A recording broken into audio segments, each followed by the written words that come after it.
ndinoitwa Chancellor Majaka, ndinogara kuchiturwisa. Ndakabva kugraduata zvidzidzo zvangu zveDevelopment Studies.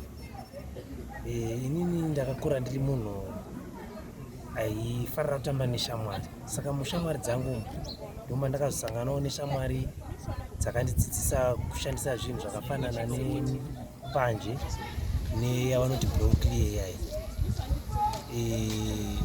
Kutanga pacho ndaifunga kuti zvinhu zvinofadza kuti taiita apo neapo kusvika yava addiction zvokuti ndakanaka kusagona kurarama ndisina kushandisa zvinhu izvi.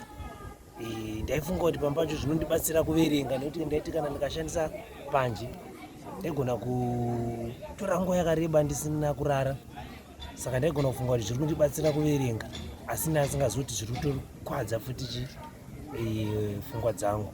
Saka pandaita attachment yangu, ndakatorwa attachment yangu neZimbabwe Youth Council, Ministry of Youth, ndikaiswa maoko amuzvare maikanyati, vanova vakanga vari supervisor vangu panguva iyodzo.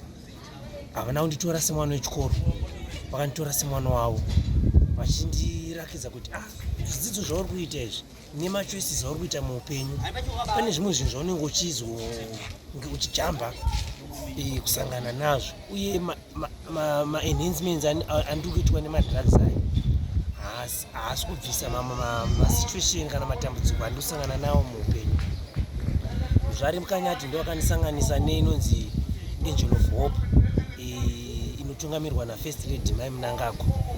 Vakandibatsira through ma-rehabilitation programs, ndichiendo kunovolontiya maprogramu ekubatsira vechidiki, ndichiendeswa futi zvakare kuma-rehabilitation workshops ekuti mental well-being yangu idzokeredze panzvimbo.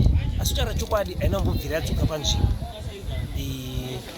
Handichakwanisa kunge ndiri munhu handanga ndiri kare, ndatova mumwe munhu, asi ndiri munhu akaregedza zvinodhaka zvezvi. Saka ndinoda kutenda First Lady venyika Dr. Auxilia Mai Munangagwa, ndichitenda zvakare muzvare maikanyati neMinistry of Youth neZimbabwe Youth Council neveOPC Chitungwiza, vakaona kuti mandiri mune talent ririmo roda kunechwa, vakandibatsiridza through ma-workshops nekundibatsiridza kuzvidzidzo zvangu kuti ndipedze zvidzidzo izvi ndava graduate ndiri ambassador zvakare yekudzidzisa vamwe kuti zvinodhaka zvinongodhileya nguva, asi zvaunofanira kuita zvinozosvika chete, asi zvinoda uri munhu kwaye. Matambudziko andaisangana nawo ndeyekuti dzimwe mari dzandaifanira kunge ndichichanela kuenda kuzvidzidzo ndakanga ndakuona kunge kuenda kuzvidzidzo kusina basa kana ndatenga zvinodhaka, saka mari yekuenda kuzvidzidzo ndakanga ndakushandisa kutenga zvinodhaka, zvinova zvakanga zvakukonzera futi maproblemu kumba nekuti ndiri munhu ane mhuri. Ndakanga ndakushotesa futi mufaro kumba, ndichinetsana nemukadzi ndisina nguva nevana, zvinova zvakandidyira mufaro nenguva nemhuri zvakanyanya.